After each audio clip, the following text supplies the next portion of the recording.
Friends, welcome to the channel the truth of Sanatan. कैसे हैं आप लोग? होपफुली अच्छे ही होंगे। आज हम अपनी एक नई सीरीज के बारे में बात करने वाले हैं और वो है धामों के ऊपर। हम धामों के ऊपर एक सीरीज बनाने वाले हैं जिसमें अयोध्या धाम, काशी धाम, कैलाश धाम और वृंदावन धाम जैसे धाम रहने वाले हैं। और आज हम बात करेंगे सबसे प्रिय हर मनुष्य जो आज किसी धाम की तरफ खींचा जा रहा है उस धाम के बारे में, और वो है वृंदावन धाम। उसके पीछे का रीजन है क्योंकि यहाँ पे कुछ जीवंत संत हैं जिनकी वाणी में, जिनकी करनी में और जिनकी रहनी में लोगों को लगता है कि सही में संतत्व दिखता है। हर स्थान पर, हर जगह के कुछ संत हैं जिनकी करनी और रहनी में संतत्व दिखता है, और शायद इस देश में कुछ ही संत ऐसे रह गए हैं जिनकी करनी और रहनी में वो चीज दिखती है जिसे लोग संत कहते हैं। हम बात करेंगे कि वृंदावन धाम है क्या। अगर हम इन्हीं संतों की बात माने तो वृंदावन कोई धाम नहीं है, कोई स्थान नहीं है, ये एक भाव है। कहा जाता है गोधाम, जिसमें राधा जी और कृष्ण जी रहते हैं, उसकी परछाई जो है, उसका जो अगर हम कहें कि एक मिरर इमेज है, वो वृंदावन है। प्रेमानंद जी महाराज क्या कहते हैं इस बारे में? वो कहते हैं कि वृंदावन वो है जहाँ हर श्वास में राधा नाम बस जाए। राजेंद्र दास जी महाराज कहते हैं वृंदावन देखा नहीं जाता, अनुभव किया जाता है। विनोद बाबा कहते हैं जहाँ मन शांत हो जाए वही वृंदावन है। इन तीनों संतों का ही नाम क्यों लिया मैंने? क्योंकि इनमें से एक है जिसकी वाणी शास्त्र प्रमाणित है, और वो है श्री राजेंद्र दास जी महाराज। दूसरे हैं जिनकी वाणी प्रेम प्रमाणित है, और वो है विनोद बाबा। और तीसरे हैं जिनकी वाणी भक्ति प्रमाणित है, और वो है प्रेमानंद जी महाराज। यानी कि ये तीनों एक ही चीज कहना चाहते हैं, जहां मन में प्रेम जग जाए, जहां अहंकार समाप्त हो जाए, जहां सिर्फ भक्ति रह जाए, वही वृंदावन है। फिर भी इस धरती पर एक स्थान है वृंदावन, जहां हर कण में कृष्ण और राधा जी बसते हैं। यहाँ पे बहुत सारे स्थान हैं, जैसा कि हमने आपको स्टार्टिंग में ही बोला था कि हम बताएंगे कि कौन से स्थान घूमने के लिए हैं।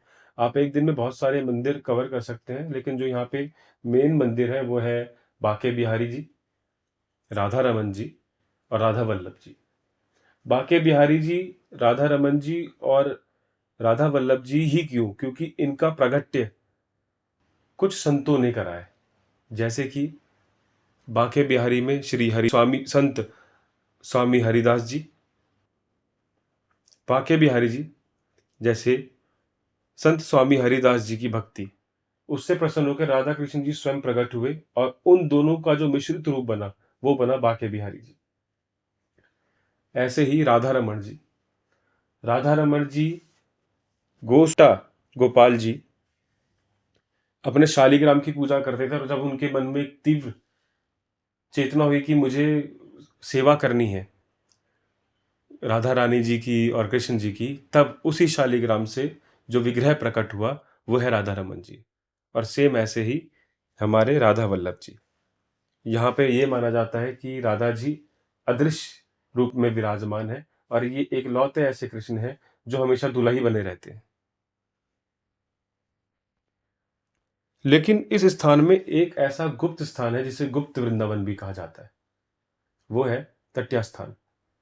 तटिया स्थान क्यों? क्योंकि एक तो वो यमुना के तट पर है, और दूसरा सबसे इंपॉर्टेंट, यहाँ पे तट जो बांस के बने हुए झोपड़े होते हैं उनको तट कहा जाता है, इसलिए इस स्थान का नाम तटिया स्थान पड़ा, इन दो तटों को मिलाकर। इस स्थान को कहा जाता है कि यहाँ पे कलयुग का वास नहीं है। क्यों? क्योंकि यहाँ पे बिजली नहीं है, यहाँ पे फोन आप लेके नहीं जा सकते, जुराबे पहन के नहीं जा सकते। अंदर का वातावरण इतना शुद्ध और नेचुरल रखा गया है कि आप इस स्थान पर चाहकर भी कोई नेगेटिव एनर्जी प्रोड्यूस ही नहीं कर सकते। इसलिए इस स्थान पर आपको कभी भी इस स्थान के अंदर की फोटोज नहीं मिलेंगी, हमेशा बाहर की फोटोज मिलेंगी। इस स्थान की एक और मान्यता है, जब संत स्वामी हरिदास जी ने इस स्थान का निर्माण किया तो उसमें एक आज्ञा की गई कि इस स्थान का जो भी महंत रहेगा, जो भी महाराज रहेगा, वो स्थान छोड़कर नहीं जा सकता। इस स्थान के महाराज हमेशा इसी स्थान में रहते हैं, इस स्थान को छोड़कर कभी नहीं जाते, कंटिन्यूस भगवान के जप में लगे रहते हैं और भगवान के भक्तों की सेवा में लगे रहते हैं और इसी रज में रहते हैं। यहाँ पे कोई फर्श नहीं है, आप जाएंगे, रज ही रज है। अगर आप चाहते हैं कि पौराणिक काल में जिस रज में श्री कृष्ण खेले हैं उस रज में खेलना है, तो आप इस स्थान पर जाइए, इस स्थान का आनंद लीजिए। लेकिन याद रखिए कि यहाँ के नियम सख्त हैं और उन सख्त नियमों को कोई नहीं तोड़ता।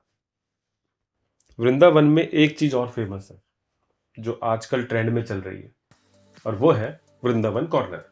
अब वृंदावन कॉर्नर के बारे में अगर मैं बात करूं तो उसमें कि अगर आप चाहते हैं कि आपके घर का एनवायरनमेंट भी वृंदावन जैसा हो जाए, आपके घर के लोग भी वृंदावन की तरह महकते रहें, तो आप वृंदावन कॉर्नर जाकर वहां से शुद्ध तुलसी की कंठी, शुद्ध तिलक, शुद्ध इत्र, इवन की अपने कान्हा जी के लिए डिजाइंड ड्रेसेस भी खरीद सकते हैं।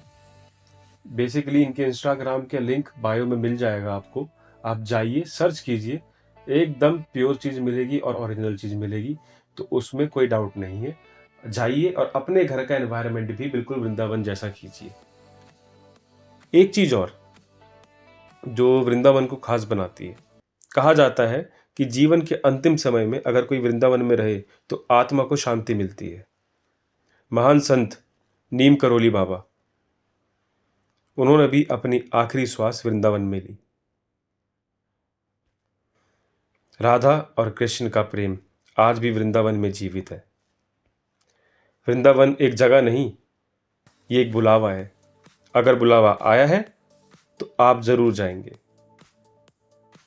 चैनल को लाइक, शेयर, सब्सक्राइब करना मत भूलिएगा। राधे राधे। जय श्री राम।